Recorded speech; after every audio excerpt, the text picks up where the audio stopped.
Friends, welcome to chemistry classes. Covid 19 situation में आप सभी लोग सेफ होंगे, इसी सोच के साथ मैं आगे बढ़ रहा हूँ। फ्रेंड्स, आपको सफिशिएंट टाइम मिला है, नेचर ने आपको बहुत टाइम दिया है। कोरोना वायरस जो स्प्रेड हुआ है इसमें हमारे को सफिशिएंट टाइम मिला है, तो मैंने सोचा क्यों नहीं हम क्योंकि केमिस्ट्री का सिलेबस भी चेंज हुआ है तो मैं आपको थोड़ा सा हेल्प करूँ कुछ टॉपिक को लेकर। सो आज मैं जिस टॉपिक के बारे में आपसे डिस्कस करूंगा उसका नाम है पॉलीमर्स। आप सभी जानते हैं polymer is a common term, और नाउअडेज हमारे डेली लाइफ में हम बहुत तरीकों से पॉलीमर का इस्तेमाल करते हैं। Whether it is rubber, whether it is polymer, whether it is nylon का रस्सी, किसी भी फॉर्म में आप ले लीजिए। आपका टायर जो आप यूज करते हैं गाड़ी चलाने के लिए, और कई टाइप के फाइबर्स, ये सभी जो है ये पॉलीमर्स है। फ्रेंड्स, हम ये पॉलीमर्स को हमारे डे टू डे लाइफ में हर मोमेंट यूज करते हैं। बट आप जानते हैं पॉलीमर्स एक्चुअली क्या है, इनकी केमिस्ट्री क्या है? तो चलिए सीखिए मेरे साथ पॉलीमर की केमिस्ट्री। दो वर्ड का कॉम्बिनेशन है पॉलीमर में। दो वर्ड कौन से हैं? एक है पॉली। पॉली का मतलब क्या होता है? मैनी। पॉलीटेक्निक वर्ड आपने सुना होगा, इंजीनियरिंग के लिए हम यूज करते हैं, मैनी ब्रांचेस। सो वैसे पॉली मतलब मैनी। एंड मर जो वर्ड है ये एक्चुअली ग्रीक वर्ड से ओरिजिनेट हुआ है, विच मीन्स मिरोज। मर जो है मिरोज वर्ड से है, which means units. So and many unit combined together they form a complex structure called as polymer. So friend, polymer की डेफिनेशन में अगर आप मुझसे पूछो तो मैं आपको तीन इंपॉर्टेंट चीजें बोलूंगा। कौन से तीन इंपॉर्टेंट चीजें जिनको अगर आपने कंबाइन किया तो पॉलीमर का डेफिनेशन बने? सबसे पहला तो पॉलीमर्स आर कॉम्प्लेक्स स्ट्रक्चर और कॉम्प्लेक्स डेरिवेटिव।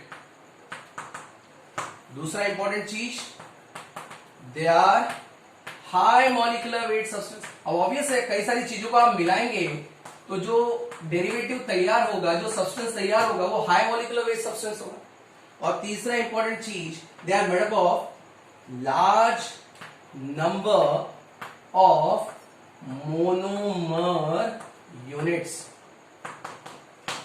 सो अगर इन तीनों को कंबाइन किया जाए तो पॉलीमर का एक्चुअल डेफिनेशन क्या होगा?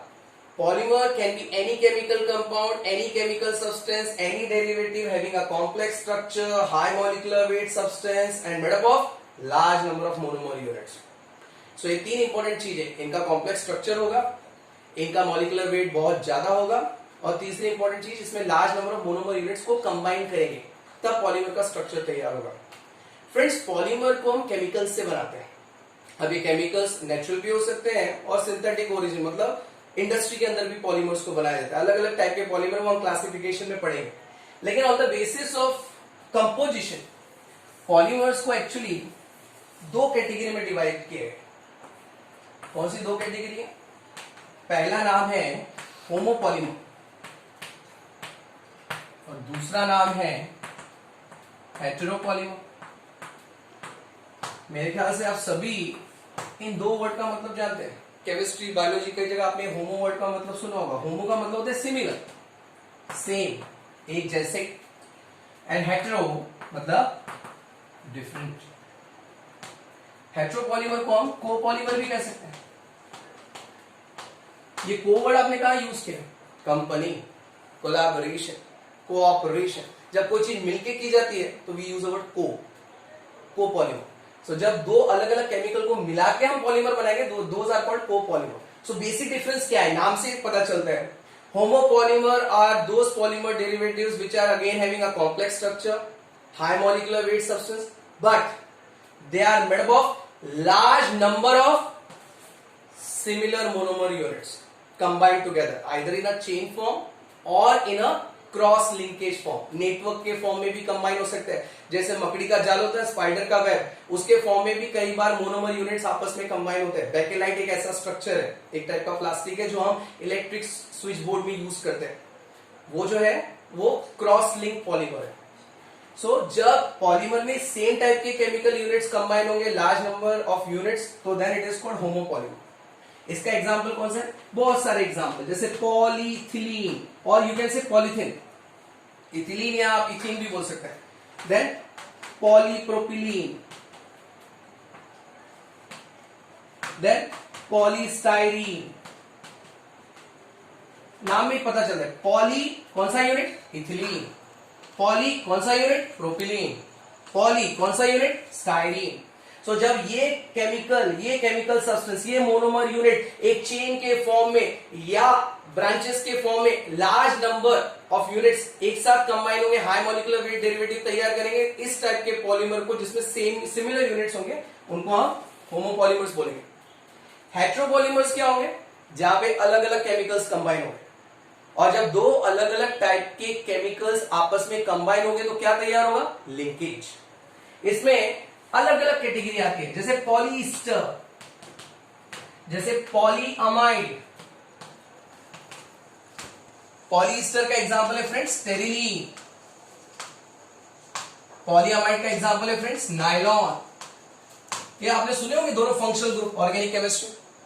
आप सभी जानते हैं ईस्टर कब बनता है? जब हम कार्बोक्सिलिक एसिड और अल्कोहल इन दोनों को कंबाइन करते हैं तो जो लिंकेज तैयार होता है प्रोसेस को बोलते हैं ईस्टिफिकेशन। सो जब हम एक एसिड डेरिवेटिव वाला केमिकल और एक अल्कोहल फंक्शनल ग्रुप वाला केमिकल, इन दोनों को कंबाइन करेंगे और इनसे एक high molecular wait derivative structure तैयार करेंगे, तो इस टाइप के पॉलीमर में जिसमें दो अलग अलग टाइप के केमिकल या दो से ज्यादा डिफरेंट टाइप के केमिकल्स को कंबाइन किया जाता है, उनको हम हेट्रोपॉलीमर कहते हैं।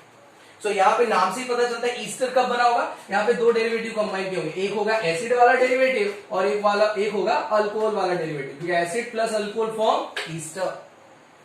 और इसका फंक्शनल ग्रुप क्या होगा, मतलब लिंकेज क्या होगा? COR। आप सभी जानते हो RCOOR, आर फॉर ईस्टर। और पॉलीअमाइड कब बनेगा? जब यहाँ पे दो डेरिवेटिव कंबाइन करेंगे। कौन सा? एक होगा एसिड और दूसरा होगा अमोनिया या अमाइड्स।